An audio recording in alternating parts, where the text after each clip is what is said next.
Continuando aí nossa saga da metformina, vamos falar agora do mecanismo de ação dela. Como eu disse para vocês, o mecanismo de ação ainda não está bem esclarecido, né? Não se sabe exatamente como ela funciona. O que é bem interessante de pensar é que eu disse que esse medicamento é o mais vendido para tratamento de diabetes e não se sabe exatamente como ele atua. Olha que loucura, né? Mas ele produz efeitos muito benéficos, então por isso que se acredita muito, e ele é relativamente seguro, tá? Para a maioria das pessoas. Então o que se sabe é de alguns alvos que ele consegue mexer, alvos moleculares, tá? Que esse medicamento ele altera, interfere, e isso vai produzir uma melhora de sensibilidade insulínica. Então vamos falar um pouquinho aqui e ver como é que ele funciona. Então basicamente, gente, o efeito da metformina vai ser, né, aqui pensando em controles glicêmicos, tá? Ela possui ainda outros efeitos extra-glicêmicos. A gente vai ter em cima daqueles tecidos que são os alvos da insulina, principalmente músculo esquelético e o fígado, tá? Esses vão ser os principais alvos. Mas a gente também vai ter efeitos em cima do tecido adiposo, tá ok? Então vamos entender um pouquinho aqui. Então um grande esquema, hein? Preparem-se, um mapa mental gigante aqui que eu fiz. Então olha só, então a metformina, né, do jeito que eu gosto, mapa mental grande, cheio de seta, olha lá. Ela vai atuar, um dos alvos que ela mexe é em cima do complexo 1 da cadeia respiratória mitocondrial, tá? Então lá naquela cadeia transportadora de elétrons, no complexo 1, a gente vai ter a metformina produzindo a inibição. Na verdade, essa inibição é uma inibição moderada, não é uma inibição total, tá? A fenformina, ela já produziu uma inibição mais severa em cima desse complexo, e aí por isso que você tinha as reações adversas acontecendo de maneira mais intensa. Então a metformina, ela faz uma inibição moderada, quer dizer, não inibe completamente. Aí a gente vai ter o seguinte, ó, o resultado da inibição desse complexo 1 da cadeia respiratória mitocondrial é o aumento da relação NAD-H, NAD+, né? Então vocês sabem, essa cadeia transporta elétrons provenientes de onde? Dos hidrogênios, né? Então, se eu vou ter uma redução desse transporte, porque essa cadeia está parcialmente inibida, eu vou ter mais NAD-H do que NAD+, tá? O aumento dessa relação NAD-H, NAD+, ativa uma enzima do metabolismo, tá? Que é a piruvato quinase. A piruvato quinase, gente, então ela vai ficar mais ativa quando você tiver aumentos da relação NAD-H, NAD+. Então essa piruvato quinase estimulada, mais ativa, ela vai fazer o quê? Ela vai atuar lá na última reação da via glicolítica, que é a transformação do fosfenol piruvato quinase em piruvato, tá?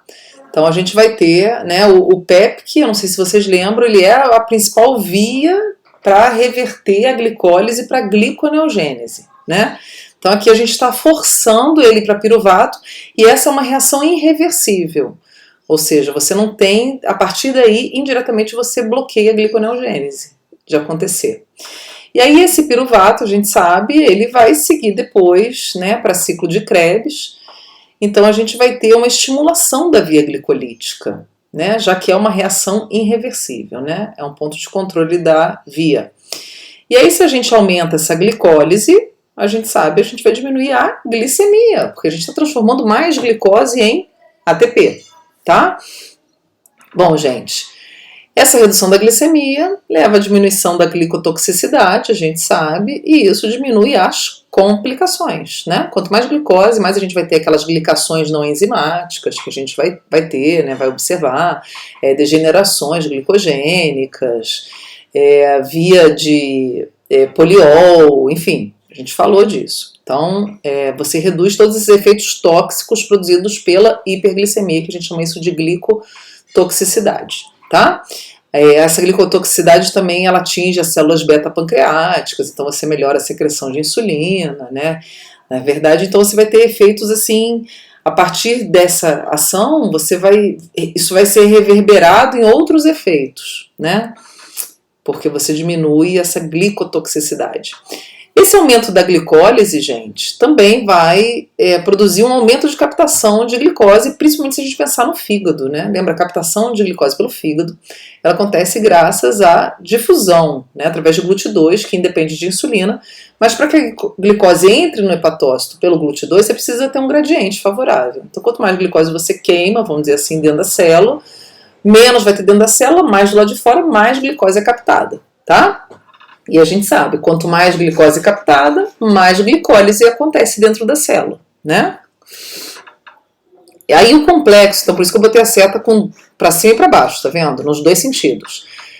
Esse complexo 1 da cadeia respiratória mitocondrial parcialmente inibido, ele também aumenta essa captação de glicose. Porque se você, olha só, não está transportando elétrons, né, fazendo esse transporte na velocidade que normalmente acontece, quer dizer, numa velocidade menor, você está gerando menos ATP, né? Porque você está tendo mais NADH. O NADH ele é o fornecedor de elétron, vocês sabem, através do H, do hidrogênio. Então, se ele está transportando menos esses elétrons numa velocidade menor, a gente significa que a célula está com uma produção de ATP reduzida. Então, isso para a célula serve como um sinalizador de que ela tem que aumentar a captação de glicose para ela conseguir corrigir essa produção de ATP, tá? Bom, gente, a metformina também vai, olha só, estimular uma molécula que a gente já falou, que é a AMPK, lembra? Adenosina monofosfato quinase, né? Essa AMPK, a gente falou dela lá no tecido muscular esquelético, lembra? Então, quando o músculo trabalha muito, você tem muita quebra de ATP, então você aumenta a quantidade de AMP, e aí isso estimula a formação da adenosina monofosfato quinase, a AMPK, né? Bom, então a metformina ela também aumenta, estimula esse segundo mensageiro, vamos dizer, essa molécula intracelular, né? E isso vai acontecer muito também no músculo esquelético, tá? E no hepatócito também. E aí a MPK, ela vai inibir a acetil-CoA carboxilase. Que enzima é essa, gente? Então é uma enzima que está envolvida no processo de lipogênese, tá? Acetil-CoA carboxilase, ela vai transformar acetil-CoA em malonil-CoA. E essa é a via lipogênica, né? Que a gente vai ter para levar à formação de ácido graxo a partir de glicose. Então, a acetil-CoA carboxilase ela vai ser inibida pela MPK, isso vai levar a menos formação de ácido graxo a partir da glicose, consequentemente a gente vai ter uma redução dos ácidos graxos livres circulantes. Olha que show de bola! A gente sabe que então é uma ação que diminui lipogênese, por isso que a gente tem a metformina muito associada com perda de peso. E reduzir ácido graxo livre circulante é tudo de bom, né, gente? Porque eles é que atrapalham a vida da insulina, lembram? Eles vão produzir lipotoxicidade, né? Que vai levar à redução da resistência insulínica, né? Na verdade, a lipotoxicidade leva ao aumento da resistência insulínica. Então, se eu tenho baixo ácido graxo livre, eu vou ter uma diminuição da lipotoxicidade, consequentemente, eu vou ter uma redução da resistência insulínica, ou seja, eu vou ter uma maior sensibilidade à insulina, né? Essa lipotoxicidade, ela interfere no acesso da insulina no seu receptor. Além disso, a gente tem esses ácidos graxos livres sofrendo ações muitas vezes dos aqueles erdos, né? Os elementos derivados reativos de oxigênio, que podem formar moléculas atípicas, quer dizer, ácidos graxos com um elétron desemparelhado, produzindo radicais livres, que vão fazer uma zona, né? E produzindo também complicações. Então, essa redução da resistência insulínica vai levar ao quê? Um aumento da via glicolítica. A insulina vai trabalhar mais, vai agir mais, vai produzir mais efeito, e a gente sabe que a insulina, ela estimula a glicólise, né? Bom, reduzindo lipotoxicidade, a gente também diminui complicações, né? Pensando que quanto mais ácido graxo livre a gente tem, além da resistência insulínica, a gente vai ter uma contribuição aí na formação de placas de ateroma, né? Que também levam às complicações macrovasculares que a gente já comentou.